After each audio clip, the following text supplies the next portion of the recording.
नमस्कार। आज के बिजनेस अपडेट्स कुछ इस प्रकार से है। पहले मार्केट अपडेट। निफ्टी ऊपर गया है 0.47% से, ये रहा है 24,461.15 पर। डाउ जोन नीचे गया है 0.38% से। नेस्डेक नीचे गया है 0.70% से। गोल्ड ऊपर गया है 2.34% से, इसकी वैल्यू रही है $3,315.20। क्रूड नीचे गया है 1.42% से, इसकी वैल्यू रही है $57.46। अब हम चलते हैं कुछ कंपनी अपडेट्स की साइड। पहले नेट वेब टेक्नोलॉजीज के क्वार्टर 4 अपडेट्स देखते हैं।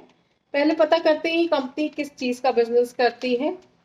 कंपनी इंडिया की leading high and computing solutions provider है। फुल्ली इंटीग्रेटेड डिजाइन और मैन्युफैक्चरिंग कैपेबिलिटीज के साथ। इसकी सेल्स अप गई है 56% से ईयर ओवर ईयर। एबिटा इसका अप गया है 48% से year over year. Net profit इसका अप गया है 45% से, ये रहा है ₹29.7 करोड़ से ₹43.0 crore year over year. EPS भी इसका अप गया है 44% से। अब हम चलते हैं वोल्टैम्प ट्रांसफॉर्मर्स की क्वार्टर 4 परफॉर्मेंस की साइड। पहले इसके बारे में मैं आपको कुछ बता देती हूँ। कंपनी बड़ौदा बेस्ड कंपनी है। यह कंपनी किस बिजनेस में है? यह कंपनी मेनली इन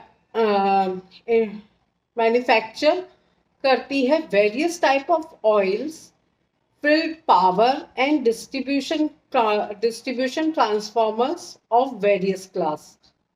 इसकी सेल्स अप गई है 24% से ईयर ओवर ईयर। एबिटा इसका अप गया है 16% से year over year. Net profit इसका अप गया है 4% से, ये रहा है ₹93.5 करोड़ से ₹96.8 crore year over year. EPS भी इसका अप गया है 4% से ईयर ओवर ईयर। अब हम चलते हैं कोटक महिंद्रा बैंक के क्वार्टर 4 अपडेट्स की साइड। पहले जान लेते हैं ये किस में इन्वॉल्व है। Bank is a diversified financial service group है। ये प्रोवाइड करता है वाइड रेंज बैंकिंग और फाइनेंशियल सर्विसेज की।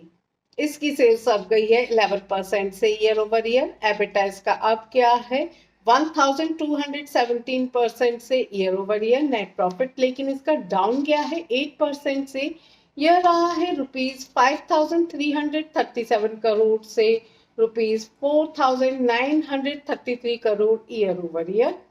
ईपीएस भी इसका डाउन गया है 8% से ईयर ओवर ईयर। अब हम चलते हैं वर्धमान टेक्सटाइल के क्वार्टर 4 परफॉर्मेंस की साइड। पहले मैं आपको इस कंपनी के बारे में कुछ बता देती हूँ।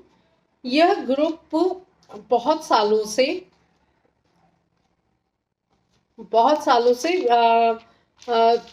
बिजनेस कर रहा है और ये थ्रेड बिजनेस में और टेक्सटाइल बिजनेस में है और ये 75 कंट्रीज में इसका बिजनेस है इंक्लूडिंग इंडिया। अब मैं बताती हूँ कि ये किस बिजनेस में इन्वॉल्व है। कंपनी इंगेज है बिजनेस में जो मैन्युफैक्चर करती है यार्न, फैब्रिक, एक्रिलिक फैब्रिक और गारमेंट्स। इसकी सेल्स अप गई है 2% से ईयर ओवर ईयर। एबिटा लेकिन इसका डाउन गया है 7% से year over year. Net profit इसका अप गया है 18% से, ये रहा है ₹202 करोड़ से ₹238 crore year over year. EPS भी इसका अप गया है 18% से ईयर ओवर ईयर। अब हम चलते हैं सीडीएसएल क्वार्टर 4 अपडेट्स की साइड। तो मैं आपको इस कंपनी के बारे में भी कुछ बता देती हूँ। यह कंपनी मार्केट इंफ्रास्ट्रक्चर इंस्टीट्यूशन में इन्वॉल्व है। ये पार्ट है कैपिटल मार्केट स्ट्रक्चर का। अब हम देखते हैं कि कंपनी किस बिजनेस में इन्वॉल्व है।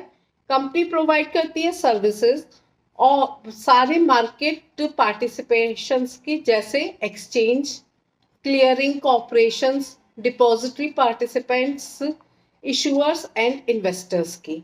इसकी सेल्स डाउन गई है 7% से ईयर ओवर ईयर। एबिटा इसका डाउन गया है 26% से ईयर ओवर ईयर।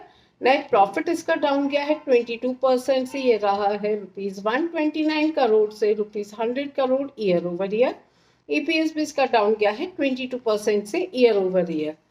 अब हम चलते हैं एपग्रेल की Q4 परफॉर्मेंस की साइड। पहले पता करते हैं कि ये कंपनी क्या है। एपग्रेल फॉर्मली जिस नाम से जानी जाती है वो है मैकमनी fin chemical limited.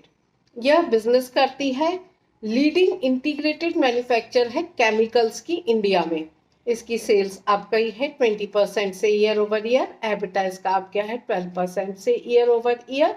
Net profit इसका अप गया है 13% से, ये रहा है ₹76.7 करोड़ से 86.7 करोड़ ईयर ओवर ईयर।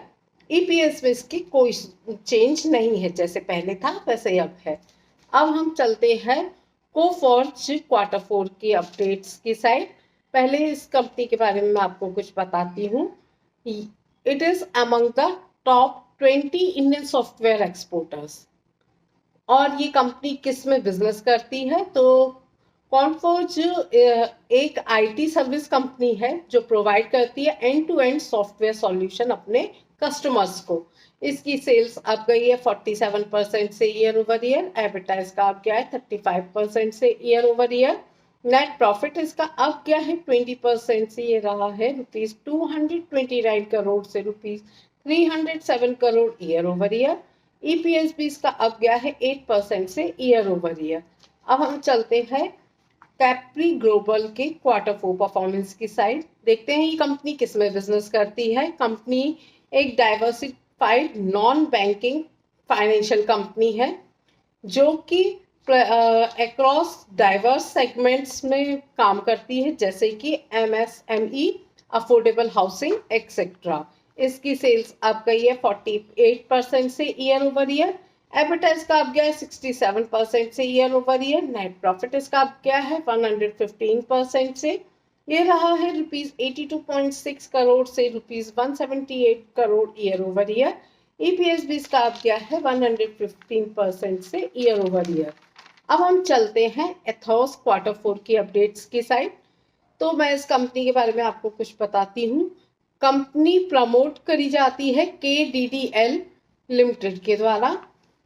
ये बिजनेस करती है, इंडिया की लार्जेस्ट लग्जरी और प्रीमियम वॉच रिटेल प्लेयर है ये। मतलब ये लग्जरी और प्रीमियम वॉच डेवलप करती है। इसकी सेल्स अप गई है 23% से ईयर ओवर ईयर। एबिटा इसका अप गया है 29% से year over year. Net profit इसका अप गया है 8% से, ये रहा है ₹21.0 करोड़ से ₹22.8 crore year over year. IPS भी इसका अप गया है 8% से ईयर ओवर ईयर। अब हम चलते हैं महिंद्रा एंड महिंद्रा के Q4 परफॉर्मेंस की साइड। देखते हैं ये कंपनी किस बिजनेस में इन्वॉल्व है। तो company one of the most diversified automobile company है इंडिया की, जो कि बनाती है 2 व्हीलर्स, 3 व्हीलर्स, PVS, CVS और ट्रैक्टर्स। सेल्स इसकी अप गई है 20% से ईयर ओवर ईयर। एबिटा इसका अप गया है 20% से year over year. Net profit इसका अप गया है 20% से, ये रहा है ₹3,125 करोड़ से ₹3,542 crore year over year. EPS भी इसका अप गया है 20% से ईयर ओवर ईयर। अब हम चलते हैं स्टेट बैंक ऑफ इंडिया के Q4 अपडेट्स की साइड। तो मैं आपको इस बैंक के बारे में कुछ बताती हूँ। It is an Indian multinational public sector banking और फाइनेंशियल सर्विसेज प्रोवाइड करती है ये बैंक। ये पब्लिक सेक्टर बैंक है और ये इंडिया की ओल्डेस्ट बैंक है। करीबन 200 ईयर्स ऑफ हिस्ट्री है इसकी काम करने में। अब मैं आपको इस बताती हूँ कि किस बिजनेस में इन्वॉल्व है। ये इंगेज्ड है बैंकिंग और फाइनेंशियल सर्विसेज में। इसकी सेल्स अप गई है 8% से ईयर ओवर ईयर।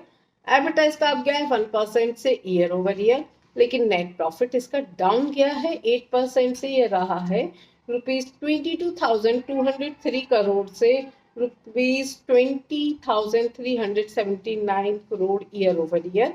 ईपीएस भी इसका डाउन गया है 8% से ईयर ओवर ईयर। दोस्तों ये तो थे कुछ कंपनी अपडेट्स। अब हम चलते हैं इंटरनेशनल अपडेट्स की साइड। चाइना जो गुड्स यूएस मार्केट में एक्सपोर्ट करता है, उन गुड्स को अगर वो अपने डोमेस्टिक मार्केट में डाइवर्ट करता है तो चाइना में गहरी मंदी का खतरा है। माफ करिएगा।